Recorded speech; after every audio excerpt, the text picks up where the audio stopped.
갈지점에서 시작하겠습니다. 아니, 생성돼 보겠습니다.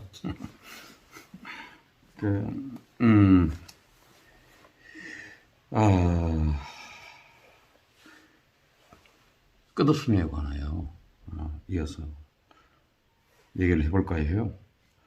그로테스크한, 말이 좀 어렵죠. 그로테스크한 감각적 인지, 이것을 볼 힘이 없으면 이 영화는 뭐 볼 필요가 없죠. 그리고 아무리 봐도 별 의미 없는, 우리 일상 속에는 의미 없음이 많잖아요. 특히 지나가다 보면 뭐 여러 가지 사건들, 일이 일어나는 것들, 뭐 대단히 주목을 끄는 것도 있지만 대부분 지나치는 그런 것들 다 어쩌면 다 그 자체는 의미를 가지고 있을지 모르는데, 의미 없음으로 보는 거죠. 일상 자체가 막 의미로 충만해서 의미로 가득 채워가는 게 일상이 아니잖아요. 그런데 초점을 맞추고 있다. 그러다 보니 극적 긴장이란 것도 흔히들 노리는 극적 긴장도 없고 줄거리랄 것도 없고 인물관계도 뭐 특별한 게 없고, 진짜 이 영화에서는 배우들이, 등장인물들이 말을 안 해요. 다만 몇 개의 에피소드에서 혹은 그 이벤트에서 나레이트의 아주 짤막한 말 몇 마디만 제가 들었던 기억이 있습니다. 그마저도 무슨 말을 했는지 까먹었습니다. 등장인물들 간에 관계가 전혀 없는 건 아니에요. 너무 우회적인 끈을 마련해 놓고 있다 뿐이지. 그리고 이 우회적인 끈은 어떻게 되느냐. 이게 중요한데, 보는 것으로. 근데 보면서 뭔가 사건이 생긴다 이런 게 아니에요. 그냥 단지 본다는 거, 본 그 자체입니다. 저는 이걸 너무 재밌게 봤는데, 영화 전편에 걸쳤어요. 에피소드마다요. 이벤트마다요. 사람들이 나오는데 많이 나올 때도 있고 적게 나올 때도 있고 이래요. 근데 각자 자기 움직임을 가지고 있어요. 근데 그 움직임만 있으면 우회적 끈이라는 건 없습니다. 관객은 그냥 지렁이 움직이는 듯한 이상한 꼬미락대는 움직임만 봅니다. 그러다가 뭔가 관심을 끄는 만한 것들이 생기는 것도 있고 안 생기는 것도 있고 이래요. 생길 때 봅니다. 응시한다 이 말이죠. 그런데 그것이 무슨 특별한 막 직접적인 어떤 건이 아니라, 왜 먼 산 저 건너 불구경하듯이요. 그냥 무심한 속에서 그냥 툭 보는데 희한하게도 모두 무표죠. 무심하다는 거죠. 저는 이렇게 생각했습니다. 영화 속 인물 자체가, 배우도 말할 것도 없거든요. 인물 자체가 스스로 자기 자신한테 거리 두기를 하고 있다. 대상한테. 자기 스스로한테, 배우 스스로한테 거리 두기를 하고 있어. 이상한 거리가 자꾸 느껴지는 거죠. 자기 움직임과 플러스 되는 것도 있고 안 되는 것도 있는데, 아무튼 플러스 되는 것은 어떤 관심을 끄는 대상을 바라본다고 했는데, 결국은 이런 거죠. 전반적으로 미약한 움직임, 지렁이 꿈틀거림 같은 그런 움직임이 전반적이다. 도배됐다. 저는 첫 이벤트를 보고, 첫 장면이죠. 그러니까 첫 에피소드랄까. 아무튼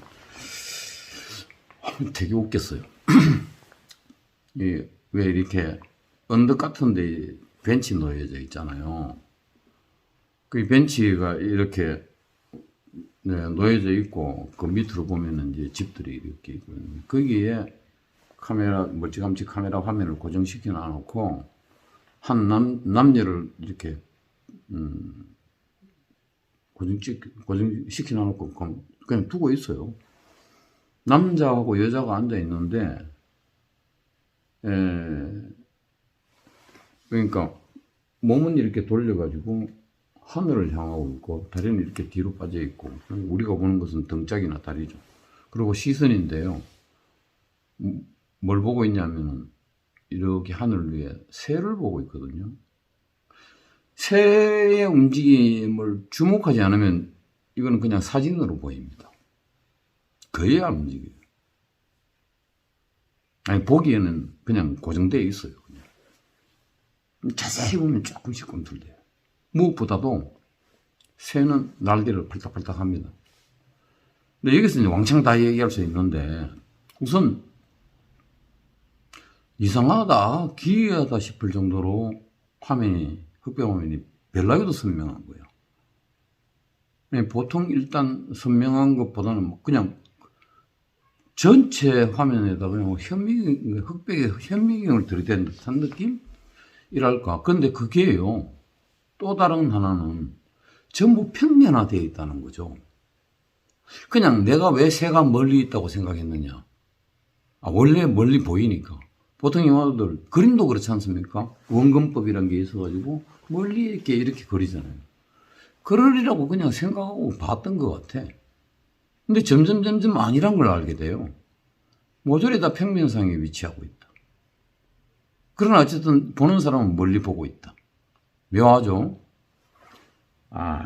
그리고 이제 이 얘기를 해야 되는데, 인간의 몸 자체는 제가 보기에는 인격체를 싹 빼버린 상태에서 물질화되어 있다. 혹은 지나치게 얘기하자면 사물이다, 그냥. 그렇게 접근했다. 그래서 이 영화는 아마도 존재가 가지고 있는 결정적인 힘, 몸 자체의 물질성을 대단히 격상시키는 것을 실험했다고나 할까? 뭐 그런 영화처럼 보이고, 그 다음에 그뿐만 아니라 나머지 주변 배경에 놓여 있는 것들, 새든 뭐든 간에 그것들을 평면에 위치시켰다는 것은 이 모두한테 다 사물이죠. 혹은 물질이죠. 거기에 동등한 자격, 동등한 권리를 부여하고 있다.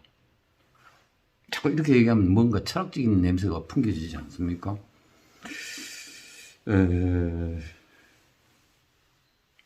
철학이란 것이 뭐 따지고 보면 말장난이죠. 그러니까 이 영화는 그렇게 봐야 될 것 같아.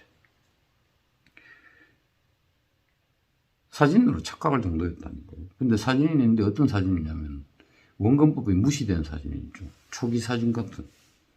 그런데 별나게 밝아. 또렷해.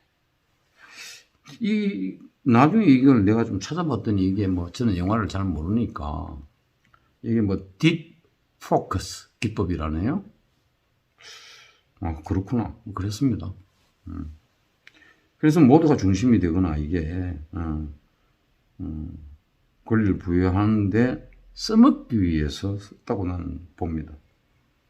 그러다 보니 보는 사람, 관객의 입장에서도요, 응시에 다 초점한데 이거 하나 봤다 저거 하나 봤다 이게 아니라 동시다발로 그냥, 왜? 전부 다 평면으로 있으니까 동시로 이렇게 다 보게 되는, 한꺼번에 한 번에 전부를 본다는 것은 동시에 다 초점화가 이루어졌다는 얘기겠죠?